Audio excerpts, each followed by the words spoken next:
अस्सलाम वालेकुम। Welcome to my YouTube channel info with Salman. इस वीडियो में मैं आपको एजुकेटर की जो अपकमिंग जॉब्स हैं उसके हवाले से सारा कंप्लीट इन्फॉर्मेशन दूंगा। जो लोग सारे पूछ रहे हैं कि कौन अप्लाई कर सकता है, क्या पॉलिसी क्या है, मेरिट के मार्क्स क्या होंगे, कौन से सब्जेक्ट वाले अप्लाई कर सकते हैं, बीएड कंपलसरी होगा या नहीं, एज लिमिट वगैरह, तो सारी इन्फॉर्मेशन आपको इस वीडियो में इंशाल्लाह मिल जाएगी। आपसे गुजारिश है कि वीडियो को एंड तक देखना है। अगर आपने मेरे चैनल को सब्सक्राइब नहीं किया तो मेरे चैनल को सब्सक्राइब करें और ज़्यादा से ज़्यादा शेयर करें। चलते हैं वीडियो की तरफ।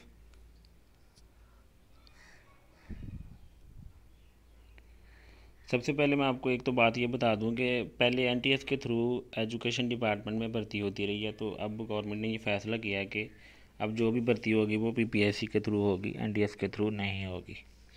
तो इसकी जो एक अमली नमूना आपको 2019 में आपने देखा था, मियांवाली और रावलपिंडी में एजुकेटर्स की जॉब आई थी, उसमें भर्ती हुई थी पीपीएससी के थ्रू।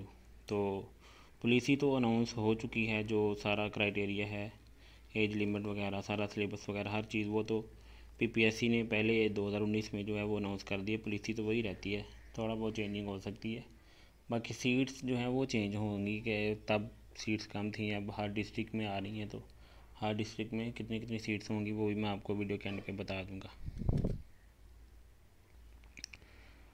तो अब मैं आपको ये बताऊंगा कि आपने कहाँ से तैयारी करनी है, कौन सा सब्जेक्ट में से कितना पेपर आएगा, क्या करना है। तो उससे पहले एक दो जनरल बातें जो मैं आपसे शेयर कर देना चाहता हूँ वो ये हैं कि सबसे पहले ये है कि इसका जो मेरिट बनता है वो कितना बनता है, वो हम थोड़ा सा डिस्कस कर लेते हैं।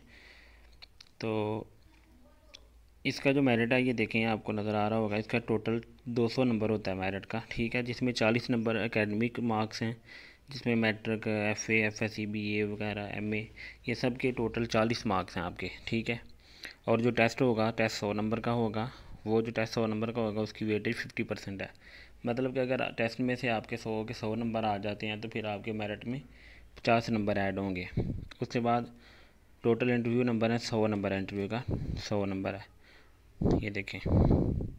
और उसके बाद 10 नंबर जो हैं, बाकी 200 में से जो 10 बच जाते हैं वो हम फिर पीएचडी के लिए हैं।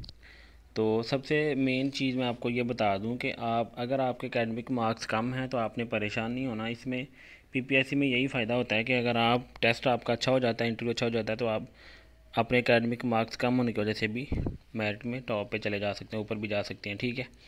तो सबसे ज़्यादा आपने फोकस करना है टेस्ट की तैयारी में। टेस्ट अच्छा होना चाहिए आपका। अगर टेस्ट क्लियर हो जाता है उसके बाद सबसे ज़्यादा फोकस आपका होगा इंटरव्यू पे, क्योंकि 100 नंबर इंटरव्यू का है और 50 नंबर जो हैं वो, टोटल नंबर 100 है इंटरव्यू का, उसमें 50 वेटेज है। और जो है 50 नंबर जो हैं उसके हैं रिटन टेस्ट के, मतलब वेटेज 50 है, 100 नंबर टोटल होगा और एकेडमिक मार्क्स 40 होंगे। चलते हैं अब टेस्ट के हवाले से आपको मैं थोड़ी इन्फॉर्मेशन दे देता हूँ। ये देखें, ये 2019 का जो मियांवाली का ऐड है ये है आपके सामने है। यहाँ पे आप देख सकते हैं कि हर तहसील के जो हैं डिफरेंट सीट्स बताई गई हैं, किसी तहसील में मेल कितनी है, फ़ीमेल कितनी है, वो मैं तफसील से आपको एंड पे बताऊँगा।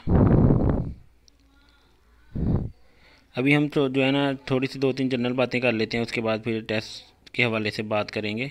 सबसे पहले ये देखें कि इसमें एज लिमिट आपको यहाँ पे नज़र आ रहा है कि 20 से 30 साल थी और 5 साल रिलैक्सेशन आपको मिल सकती है। फ़ीमेल की 20 से 30 ही 38 टोटल, यानी कि रिलैक्सेशन के बाद। तो वैसे सुनने में आ रहा है कि हो सकता है एज में थोड़ी सी रिलैक्सेशन 1-2 साल की मिल जाए, तो वो जब जॉब्स अनाउंस होंगी तो तब आपको हर चीज़ क्लियर हो जाएगी, ठीक है। तो एक और बात यह है कि जो जिस डिस्ट्रिक्ट में आपने अप्लाई करना है जॉब के लिए, उस डिस्ट्रिक्ट का आपका डोमिसाइल होना चाहिए। और दूसरी बात यह है कि डोमिसाइल जो है ये जब आपने अप्लाई करना है तो अप्लाई करने से पहले आपका बना होना चाहिए। अगर आप अप्लाई कर देते हैं, टेस्ट दे लेते हैं, बाद में डोमिसाइल आप बनवाएंगे तो वो आपका जो डोमिसाइल होगा वो एक्सेप्ट नहीं होगा, आपको रिजेक्ट कर दिया जाएगा, ठीक है। अगर और एक डिस्ट्रिक्ट का बंदा अपनी सारी तहसीलों में अप्लाई कर सकता है, लेकिन जो सेम तहसील में होगा उसको 4 एडिशनल मार्क्स मिलेंगे जिसकी सेम तहसील होगी, ठीक है। अब हम चलते हैं टेस्ट के हवाले से बात कर लेते हैं कि किस सब्जेक्ट का टेस्ट किस तरह का होगा और कितने नंबर का होगा। तो ये जो सीट्स आएंगी ये 14 स्केल, 15 स्केल और 16 स्केल की होंगी। तो इसके बारे में थोड़ी सी बात कर लेते हैं। ये देखें आपके सामने ESC science 14 scale, ESC SC science 15 scale और एसई साइंस 16 स्केल। ये तीन तरह की जॉब स्कूल एजुकेशन डिपार्टमेंट में जो अभी इंशाल्लाह अनाउंस होने वाली हैं वो आएंगी। इसमें जो आपकी क्वालिफिकेशन क्या होनी चाहिए, मास्टर डिग्री होनी चाहिए, master degree BS honour 16 education at least second division होनी चाहिए। फिज़िक्स में chemistry, botany, zoology, mathematics and relevant branches, जो रेलिवेंट HEC ने जो नोटिफिकेशन किया है उसके मुताबिक आप देख सकते हैं। उसके बाद प्रोफेशनल क्वालिफिकेशन है, B.Ed होना चाहिए, BS.Ed, M.Ed। ये जो है ये B.Ed कंपल्सरी नहीं है। B.Ed जो है आप बाद में भी 3 या 5 साल का जो होता है वो दिया जाता है, ड्यूरेशन उसमें आपने करना होता है। B.Ed मस्ट नहीं है, लेकिन अगर B.Ed है तो अच्छी बात है। Degree must be should from HEC, ठीक है। उसके बाद पेपर की तरफ आ जाते हैं, पेपर की बात कर लेते हैं। Syllabus for written test, 1 paper MCQs, written test of 100 marks and 90 minute duration. The syllabus is under. देखिए 100 नंबर का पेपर होगा जिसमें क्वालिफिकेशन रिलेटेड 50%। अब यहाँ से जो बातें मैं आपको क्लियर कर दूँ कि qualification related physics, chemistry, botany, zoology, mathematics 50% होगा। अब अगर आप ESC साइंस के लिए अप्लाई कर रहे हैं और आपने MSc फ़िज़िक्स की है फॉर एग्ज़ाम्पल, तो 50% जो पेपर होगा उसमें फ़िज़िक्स का भी होगा, केमिस्ट्री भी होगी, बॉटनी, ज़ूलॉजी, बायोलॉजी, मैथमेटिक्स सारा कुछ होगा। आपने यहाँ से कंफ्यूज नहीं होना कि अगर आपने MSc फ़िज़िक्स की है तो आप तो 50% पेपर फ़िज़िक्स में से होगा, ऐसा नहीं होगा। ये 50% जो है ये तमाम सब्जेक्ट का मिक्स होगा, यानी कि फ़िज़िक्स भी होगी, केमिस्ट्री, ज़ूलॉजी, बॉटनी, मैथमेटिक्स सारा कुछ होगा। अब अगर आप ESE साइंस के लिए अप्लाई कर रहे हैं तो उसमें सिलेबस ये होगा कि आपने मैट्रिक तक की सारी जो है बुक्स हैं उसको रीड आउट कर लेना साइंस की। अब अभी मैं पहले 50% की बात कर रहा हूँ। साइंस की आपने तैयार कर लेनी है 1 क्लास से लेकर 10 तक, मैट्रिक तक। उसमें फिज़िक्स, केमिस्ट्री भी आ जाएगी, मैथ भी आ जाएगा, बायोलॉजी भी आ जाएगी। अब होता यह है कि जो आप अगर 1 क्लास से 4 क्लास तक तैयार नहीं करना चाहते तो आप 5 क्लास पे फोकस कर लें, क्योंकि 5 क्लास जो होती है उसमें पिछली सारी क्लासेस का लुबेलबाब होता है। और उसके बाद 5 के बाद आप 8 क्लास को फोकस कर लें, यानी कि 8 क्लास की साइंस को और मैथ को पढ़ लें। उसके बाद 9th 10th के जो है मैथ और साइंस को रीड आउट कर लें। तो आपका ESC साइंस का जो टेस्ट है उसका ये 50% पहला हिस्सा जो है इंशाल्लाह बहुत अच्छा हो जाएगा, क्योंकि ESC साइंस के लिए मैट्रिक तक के सब्जेक्ट में से, मैट्रिक तक के सिलेबस में से ही पेपर आएगा। उसके बाद आ जाते हैं जनरल नॉलेज, पाक स्टडी। ये 50% इसके मार्क्स हैं। इसमें आप पाक स्टडी और current affair, Islamic study, geography, basic math, English, everyday science, ये मैट्रिक तक ही होगा ये, ठीक है। ये जो 50% नीचे वाला है ये भी मैट्रिक तक ही होगा, आपने इसको भी तैयार कर लेना है। उसके बाद हम बात कर लेते हैं SC साइंस की। अब SC साइंस जो है उसमें भी सेम उसी तरह ये 50% सब्जेक्ट का और 50% जो है बाकी वो इस्लामिक स्टडी, करंट अफेयर, पाक स्टडी, मैथ, बेसिक मैथ, इसमें सारा कुछ आ जाएगा।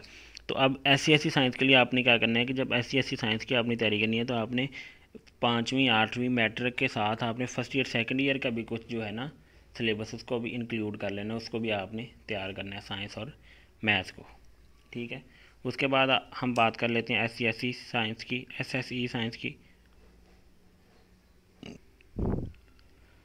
अब SSE साइंस की अगर हम बात करें तो SSE साइंस में भी सेम उसी तरह होगा। अब यहाँ पे ये होगा कि अगर आपने SSE साइंस के लिए अप्लाई किया तो आपने मैट्रिक के साथ साथ फर्स्ट ईयर सेकंड ईयर को भी तैयार करना है और साथ आपने BSc MSc को भी तैयार करना है, क्योंकि वहाँ से भी उसका जो है ना वहाँ से भी कुछ चीज़ें उसमें आ सकती हैं पेपर में।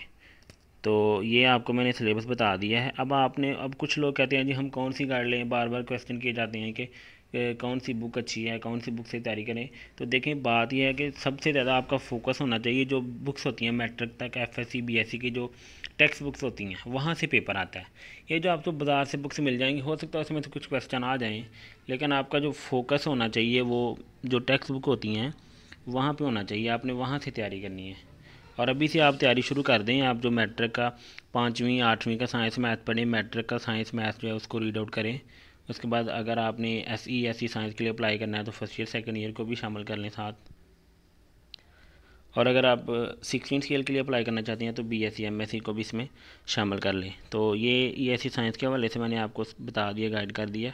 उसके बाद ESC आर्ट्स में आ जाते हैं। ESC आर्ट्स में जो है आप 14 स्केल है 15 स्केल के लिए अप्लाई कर सकते हैं और 16 स्केल के लिए यहाँ पे सारे सब्जेक्ट की लिस्ट उन्होंने बताई हुई है। उर्दू वाले अप्लाई कर सकते हैं, MA Urdu, English, Pak study, psychology, इस्लामियात, political science, history, geography, stats, home economics and education and their relevant branches, ये जो सारी हैं ये वाले जो हैं अप्लाई कर सकते हैं ESE आर्ट्स, SCSE आर्ट्स और SSE आर्ट्स के लिए। अब यहाँ पे देखिए 1 पेपर MCQs होगा 100 नंबर का, 90 मिनट होंगे इसको करने के लिए। अब इसमें उन्होंने 50% नहीं कहा हुआ, क्योंकि इसमें देखिए साइंस में तो ये होता है ना कि 50% साइंस का आ गया, 50% आर्ट्स जनरल सारा कुछ। अब ये तो सीट ही आर्ट्स की है, तो यहाँ पर जो 100 नंबर का पेपर होगा वो सारे का सारा मिक्स ही होगा। मतलब कि इसमें आपने उसी तरह जैसे मैंने ऊपर साइंस में आपको बताया कि अगर आप ESE के अप्लाई करें तो मैट्रिक तक तैयारी करें, अगर SCSE के लिए अप्लाई कर रहे हैं तो फर्स्ट ईयर सेकंड ईयर तक करें, और अगर आप 16 स्केल के लिए अप्लाई कर रहे हैं तो BSc MSc तक भी तैयारी आपने करनी है। तो इसमें सारा पेपर मिक्स ही होगा, इस्लामियात भी होगी, पाक स्टडी, हर सब्जेक्ट आपके पास होगा। इसमें ये होगा कि आर्ट्स की जो सीट होती है ना, इसमें जो साइंस का सब्जेक्ट है ना, जो मैथ उन्होंने कहा हुआ है, बेसिक मैथ उन्होंने कहा हुआ है, और कंप्यूटर साइंस और साइंस ये बिल्कुल ही बेसिक होगी, यानी कि हो सकता है 5वीं 8वीं तक सिर्फ हो। तो 5वीं 8वीं तक आपने साइंस को भी रीड आउट कर लेना, मैथ को भी, और बाकी आपने आर्ट्स के सब्जेक्ट को सबको तैयार करना है। उसके बाद जो है SC कंप्यूटर साइंस है, तो कंप्यूटर साइंस वालों के लिए आसानी मुझे ये नज़र आई है कि इनका सब्जेक्ट का 80% होगा और 20% जो है वो बाकी होगा। तो अगर आप अपने सब्जेक्ट कंप्यूटर साइंस वालों के लिए ये बात ज़रूरी मेरी गौर से सुन लें कि अगर आप कंप्यूटर साइंस की सीट हासिल करना चाहते हैं तो आप अपने सब्जेक्ट पे फोकस कर दें। अगर आप 15 स्केल के लिए अप्लाई करें तो फर्स्ट ईयर सेकंड तक का कंप्यूटर आपको आना चाहिए, 5 से लेकर, अगर 5 में कंप्यूटर होता ही नहीं, 6 से शुरू होता है कंप्यूटर, 6 से लेकर सेकंड ईयर तक आपका कंप्यूटर बिल्कुल क्लियर आना चाहिए सही। और उसके बाद अगर आप 16 स्केल के अप्लाई कर रहे हैं तो आपको अपना BSc MSc लेवल का कंप्यूटर भी आना चाहिए, ठीक है।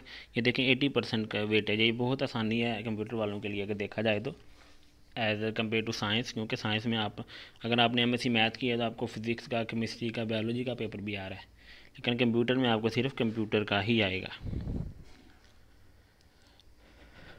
उसके बाद SC अरेबिक है, तो इसमें भी ये सिर्फ 15 स्केल की सीट होती है।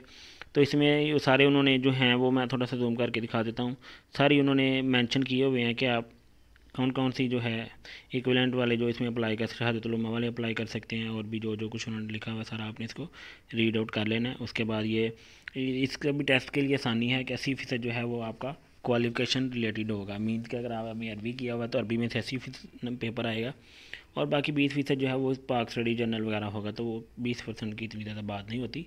आप मोस्ट आपका जो मेन फोकस अपने सब्जेक्ट पर होना चाहिए। इसी तरह SC PT के लिए भी वही है, फिज़िकल एजुकेशन में या स्पोर्ट्स साइंस में आपका मास्टर होना चाहिए, और 80% इनका भी सब्जेक्ट का होगा, ठीक है। उसके बाद SC DM है, ड्राइंग जो है ये फाइन आर्ट्स में आपका मास्टर होना चाहिए। इसमें भी 80% सब्जेक्ट का आ रहा है और 20% जो है जनरल नॉलेज का आ रहा है। तो ये मैंने आपको सारा टेस्ट के हवाले से गाइड कर दिया है। अब आपने जो साइंस वाले हैं, ख़ास तौर पे मैं साइंस वालों को ये बता दूं कि सबसे ज़्यादा मेहनत करने की ज़रूरत आपको है। उसकी वजह ये है, पहले ये होता था कि ESE साइंस तो चलो ठीक है, वो साइंस मैथ होता था, उसमें सारा ही आ जाता था, मिक्स था। लेकिन SC साइंस में और SSE मैथ होता था अलहदा, एक सीट होती थी जिसमें ये होता था कि 80% मैथ का पेपर होगा, 20% बाकी होगा। अगर आप मैथ पे फोकस कर लेते हैं तो आप इजीली सीट हासिल कर सकते हैं। लेकिन अब यहाँ पे उन्होंने क्या कर दिया है, मैं समझता थोड़ी सी इसको ज़्यादती मैं कहूँगा, क्योंकि अगर एक बंदा MSc फिज़िक्स कर रहा है तो अब उसको केमिस्ट्री, बॉटनी, ज़ूलॉजी 16 स्केल के लिए हाई लेवल की भी आएगी, तो उसके लिए मुश्किल हो जाएगा अप्लाई करना, मुश्किल हो जाएगा तैयारी करना। और अगर एक बंदा जो है वो मैथ से डर के फिज़िक्स की तरफ गया है या बॉटनी वगैरह की तरफ गया है, ख़ासतौर पे जो फीमेल्स होती हैं उनको मैथ पसंद नहीं होता, तो अगर वो बायोलॉजी, ज़ूलॉजी की तैयारी उन्होंने उसमें मास्टर किया हुआ तो उनके लिए मैथ की तैयारी करना मुश्किल होगा। तो बाकी चलें, जो भी पॉलिसी है गवर्नमेंट की उसके मुताबिक ही हमने चलना है। तो टेस्ट की तैयारी आपने इस तरह करनी है। एक दफ़ा दोबारा मैं टेस्ट के हवाले से बता दूं कि आपका मेन फोकस जो है वो टेक्स्ट बुक पे होना चाहिए। आप बाज़ार से किताबें ख़रीदनी चाहते हैं, ख़रीद लें, उससे देखना चाहते हैं, तैयारी कर लें, कोई मसला नहीं। लेकिन आपका जो मेन फोकस होता है होना चाहिए वो होना चाहिए 5वीं, 8वीं, 9वीं, 10वीं, 14 स्केल के लिए बता रहा हूँ, मैट्रिक तक आपको अगर साइंस के लिए अप्लाई करें तो साइंस के सब्जेक्ट, बाकी सब्जेक्ट भी आने चाहिए। और अगर 15 स्केल के लिए अप्लाई कर रहे हैं आप तो फिर आपको फर्स्ट ईयर सेकंड ईयर तक की बुक्स आनी चाहिए। और अगर आप 16 स्केल के लिए अप्लाई कर रहे हैं तो आपको BSc MSc का सिलेबस भी आना चाहिए, उसका आपने तैयार करना है। इसमें सबसे ज़्यादा जो होती है बात होती है टेस्ट और इंटरव्यू की। तो सबसे बेसिक चीज़ है टेस्ट। अगर आप टेस्ट में पास नहीं होंगे तो आप इंटरव्यू में नहीं जा सकते, इसलिए सबसे पहले टेस्ट पे फोकस करें। अगर आप टेस्ट क्लियर कर जाएंगे तो उसके बाद आप इंटरव्यू के लिए जाएंगे। और 100 नंबर इंटरव्यू का है तो इंटरव्यू में आप अगर अच्छे नंबर हासिल कर लेते हैं तो आप एकेडमिक मार्क्स कम होने की वजह से भी आप बहुत अच्छा जो है वो हासिल कर सकते हैं, लिस्ट में आपका नाम ऊपर जा सकता है। ठीक है, तो सीटें इस तरह आएंगी। ये थोड़ा सा मैं बता दूं। अब ये देखें, डिस्ट्रिक्ट रावलपिंडी तहसील मरी जो है, यहाँ पे इस तरह ये देखें डिटेल होती है कि ESC आर्ट्स की जो हैं 23 सीट्स हैं, जिसमें एक स्पेशल कोटा है और एक मिनॉरिटी की सीट है, तो बाकी टोटल 25 हो गए। ठीक है, इस तरह ये SC साइंस की 2 सीटें हैं और ये दोनों ही ओपन मेरिट वाली हैं। और इस तरह ये सारी सीटें, क्योंकि ये एक डिस्ट्रिक्ट में आई हैं तो एक तहसील की हैं तो बहुत कम बताई है तादाद, तो इसलिए इस तरह ये कि अनाउंस होंगी, सीटें ज़्यादा होंगी। मैं आपको बता देता हूँ अब अभी जो वैकेंसी पटिशन जो चल रही है, जो जहाँ से सीटें हमें अभी आनी है, जो अब जो 2021 में सीट्स आएंगी वो इसके मुताबिक आएंगी। ये देखें, और जैसे अटक की मैं बात कर लूँ, यहाँ पे ESC साइंस की जो सीटें हैं वो और आर्ट्स की 578 हैं। इसमें 300 प्लस जो होंगी या 400 के करीब जो होंगी ना, वो साइंस की होंगी सीटें, और उसमें जो बाकी होंगी वो 200 कुछ जो हैं वो आर्ट्स की होंगी। और ये देखें, ऐसी आर्ट्स की सीटें भी हैं यहाँ पे, ऐसी साइंस। अभी ऐसी उन्होंने साइंस बना दिया, physics chemistry biology chemistry botany zoology, ये सब को उन्होंने एक ही सीट में मर्ज कर दिया है। तो ये मैं समझता हूँ साइंस वालों के साथ थोड़ी सी ज़्यादती है। बाकी ये PT की अलग सीट होगी, अरबिक और ड्राइंग और कंप्यूटर साइंस और आर्ट्स वगैरह की। तो ये सारी डिस्ट्रिक्ट की जो सीटों की तादाद है वो ये है बताई गई टोटल। अटक की 920 है, 33,454 जो हैं ये सीटें हैं टोटल। इसमें ये नारवल की 854 हैं, उकाड़ा 805 है। इस तरह ये सारी जो आपको मैंने डिटेल आपके साथ शेयर कर दी। तो इंटरव्यू के हवाले से इंटरव्यू के मैंने आपको मार्क्स बताए हैं। इंटरव्यू का 100 नंबर होता है और टेस्ट का जो 50% वेटेज है। तो इंटरव्यू के हवाले से मैं आपको इंशाल्लाह नेक्स्ट वीडियो में सारा गाइड करूँगा कि इंटरव्यू किस तरह का होता है, उसमें किस तरह के सवाल किए जाते हैं। तो अभी आपको मैंने टेस्ट के हवाले से बता दिया। तो अगर आप मेरे चैनल पर नए हैं तो आपसे गुजारिश है कि मेरे चैनल को सब्सक्राइब कर दें और ज़्यादा से ज़्यादा शेयर करें ताकि बाकी लोगों का भी फ़ायदा हो सके। तो मेरी नेक्स्ट वीडियो का इंतज़ार करें, उसमें इंशाल्लाह मैं आपको मज़ीद जो है वो बातें बताऊँगा। और बाकी जो थोड़ी बहुत कमी पेशी होती है, पॉलिसी वही रहती है। एक बात जो बता दूं कि पॉलिसी वही रहती है जो 2019 में अनाउंस की थी PPSC ने। उसमें थोड़ा बहुत जो रद्द-बदल होगा वो जैसे ही सीट्स अनाउंस होंगी उसके बारे में आपको अप्लाई करने से लेकर टेस्ट इंटरव्यू तक तमाम आपको गाइडलाइन इंशाल्लाह आपको मेरे YouTube चैनल पे मिल जाएंगी। आपसे गुजारिश है कि मेरे चैनल को सब्सक्राइब करें, तो ऐसा शेयर करें। अल्लाह हाफ़िज़।